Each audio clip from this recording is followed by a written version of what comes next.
아이스 브레이킹 차원에서 옛날 얘기 잠시 하고 시작을 하겠습니다. 이게 미국에서 1986년까지 70년대, 80년대까지 운용했던 스파이 위성 키올 시리즈, 키올 9 시리즈 위성인데요. 군사 위성이다 보니까 사진은 공개되지 않고 이렇게 사람이 손으로 그린 것만 있는데 여기 보시면 하얀 이렇게 도움처럼 보이는 부분이 있습니다. 저 부분이 뭐냐면 필름이 들어있는 통입니다. 옛날에는 아날로그식 필름을 가지고 위성이 올라가 미국이 이제 러시아하고 이제 소련이죠. 상공을 지날 때 사진을 찍고 그 필름을 던졌습니다. 미국을 지나고. 그래서 미국 상공에서 미국 군용기가 그 필름을 회수를 하고요. 필름은 이제 낙하산이 달려 떨어지는 거죠. 이러다 보니까 당연히 위성의 수명이 다른 전자적인 수명이나 뭐 추진체에 의해서 결정되는 게 아니라 필름이 얼마나 남았느냐에 따라서 수명이 결정되는 그런 한계점이 있었습니다. 그러다 보니 자연스럽게 디지털 카메라라는 것이 등장하게 됐죠. 아까 말씀드린 키올 위성에 들어가는 카메라, 광학계 및 모든 시스템을 만든 회사가 코닥, 유명한 코닥이라는 회사입니다. 그리고 그 당시 코닥은 필름 분야, 아날로그 필름 분야 1등 기업이었고, 코닥에서 이 디지털 카메라도 미국 정부 의뢰로 만들게 됩니다. 이게 한 74년 정도 됩니다. 코닥은 그런데 참, 불행하게도 세계 최초로 디지털 카메라를 만들었고, 지금까지 전 세계 시장을 휩쓸 기회가 있었는데, 그거를 이어가지 못합니다. 그 이유는, 내가 아날로그 필름 분야 1등인데, 내가 나를 죽이지 못해서, 스스로 내가 나를 버리지 못해서 그 한계 때문에 99년 정도에 상용 카메라를 출시하고 2000년대 초반 굉장히 어려운 시기를 거쳐 회사가 망하게 되죠. 그리고 위성 카메라 부분만 유명한 ITT라는 회사에 매각이 되게 됩니다. 그래서 이게 경영하는 분들이나 위성하는 사람들한테 굉장히 공부할 때 중요하게 생각하는 그런 케이스가 되겠습니다. 저희 회사가 하는 일을 이제 소개해 드리려고 합니다.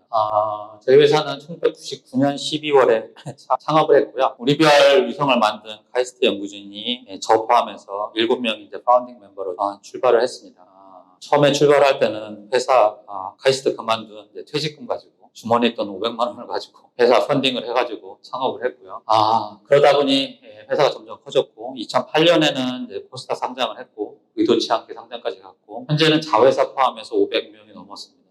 한 550명 되더라고요, 벌써. 23년 만에 7명이 550까지 늘었어요. 작년 매출이 1000억이 좀 안 되는데 올해는 넘을 것 같습니다. 지금까지 우리가 우주 분야에서 한 매출을 다 더해보니까 한 1조쯤 했더라고요. 처음에 회사 창업했을 때 저놈들 뭐 먹고 사나, 언제 망하나 이런 소리 많이 들었는데 그래도 23년 동안 잘 버텨왔다는 데 대해서 스스로 만족을 하고 있습니다. 저희 회사는 제조업 회사고요. 앞에 두 개 슬라이드에 보이는 게 저희는 이제 위성을 만드는 위성의 카메라와 플랫폼, 그러니까 위에 올라가는 하드웨어를 만드는 부분과 그다음에 지상에 들어가는 소프트웨어, 간제 소프트웨어라든지 처리 소프트웨어 만드는 그런 전체 시스템을 아우르는 기술을 가지고 메인 사업 도메인으로 활동을 하고 있습니다. 그러다가 위성을 이제 하드웨어랑 소프트웨어만 만들다가 한 10년 전쯤에 고민하기 시작했죠. 위성 하드웨어 만들어서는 못 먹고 살겠다. 미래는 데이터 시장일 것이다. 그래서 위성 데이터를 판매하는 회사를 하나 만들었습니다. 그래서 현재는 이제 항우연 내입주에 있는데요. 우리나라 정부가 보유하고 있는 위성 영상을 전 세계에 파는 데이터 장사하는 세일즈 컴퍼니를 자회사를 하나 만들었고 또 몇 년 후에는 인공지능이 요즘 뜨기 전에 인공지능 시대가 올 거라고 또 예측을 잘 해서 인공지능을 이용해서 위성 영상을 분석해서 정보를 파는 그런 비즈니스를 하려고 회사를 하나 더 만들었습니다. 그래서 총 3개의 모회사 포함해서 3개의 회사가 위성 관련된 전 영역의 비즈니스를 하고 있습니다. 과거 저희가 창업하기 직전에 만든 우리별 위성부터 작년에 올라간 위성까지 쭉 그림을 그리면 이렇게 많더라고요. 매년 지날 때는 이거 언제 하나 만드나 하는데 시간이 지나고 보니까 1년에 1개 이상씩은 그래도 우주에 올라가는 위성들을 올렸던 것 같습니다. 이 중에 동그라미로 표시된 위성들은 파란색 동그라미는 우리가 해외에 수출한 위성 전체를 해외에 수출한 케이스가 되겠고요. 하얀색 동그라미는 위성의 카메라라든지 플랫폼 큰 부분을 수출한 케이스가 되겠습니다. 숫자로 보면 지금까지 한 30개 우주 사업에 참여했고 8개 위성이 올라갔고 13개를 현재 만들고 있습니다. 우리가 만드는 가장 좋은 성능의 위성은 0.3m 우주에서 지상 한 점을 30cm로 볼 수 있는 성능을 가지고 있고요. 현재 그 해석, 그런 정보를 만들 수 있는 AI 팩은 50개 이상 만들어서 커머셜라이즈를 하고 있습니다. 제조 쪽 이야기를 먼저 드리겠습니다. 이게 이제 저희 회사에서 만드는 메뉴판인데요. 위성 가장 큰 위성은 해상도 30cm급의 스페이스 IT라고 해서 무게는 700kg 정도. 요거는 현재 만들고 있는 중이고요. 2025년 초에 올라갈 예정이고요. 그 다음 위성은 스페이스 IX라고 50cm급으로 작년에 올라가서 그건 이제 해외에 수출된 위성이고요. 작은 급의 위성이 있고 현재 스페이스 IM 같은 건 11대가 지금 제조 중에 있고요. 스페이스 IR이라는 것은 이제 광학이 아니라 레이더 시그널을 이용해서 영상을 만드는 정천후 촬영용 시스템이 되겠습니다. 저희 회사가 지금까지 살아남았던 가장 중요한 이유는 위성에 들어가는 대부분의 핵심 부품을 직접 만들 수 있었다는 것 같습니다. 흔히 말하는 이제 수직 계열화라고 표현하기도 하는데요. 스페이스X 같은 데 봐도 과거에는 각종 부품을 아웃소싱 했다가 결국은 다 끌어안고 한 라인에서 다 만들고 있습니다. 스페이스X만 해도 그 선반부터 위성 로켓 최종 조립까지 한 라인에서 쭉 만들고 있고 저희도 선반 가공까지는 아니지만 그 선반 가공 이후 단계부터 위성 최종 조립까지 다 한 라인에서 만들 수 있다는 게 우주 분야 생존에 있어서 굉장히 중요한 요소 같고요. 저게 이루어지지 않으면 가격 경쟁력이라든지 기술 경쟁력을 확보하기는 어려운 것 같아요. 위성에 들어가는 컴퓨터라든지 전력, 통신 장치, 카메라, 각종 별 센서를 비롯한 센서들, 추진 장치까지 전부 인하우스에서 만들고 저희가 사용을 하고 있습니다. 저희가 만드는 위성의 크기를 사람과 비교한 건데요. 제일 작은 거는 초등학생 크기 정도,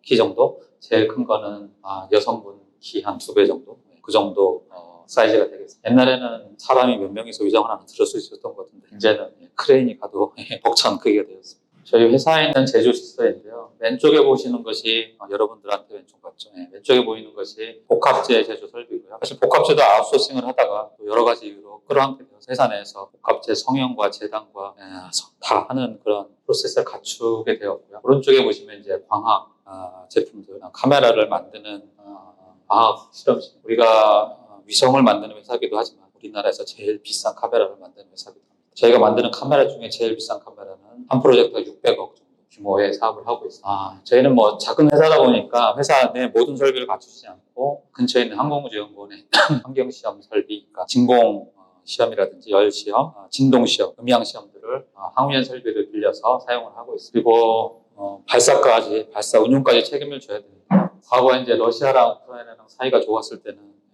저 로켓을 쓸 수 있었는데요. 지금은 이제 없어진 로켓이 됐죠. 두바이에 수출했던 두바이셋 1호 사진이고요. 저때 카자흐스탄에 가서 발사를 했던 기억이 나요. 그리고 밑에 보시는 저 컴퓨터 사진들은 두바이에 있던 지상국. 위성이 발사하고 분리된 직후에 저 지상국에서 이제 곧바로 이제 통신과 관제가 이루어지게 됩니다. 위성을 잘 만들어서 잘 돌아가고 사진 찍고 하는 것까지 잘 했는데 그 다음에 뭐 할 거냐는 또 질문이 나왔고요.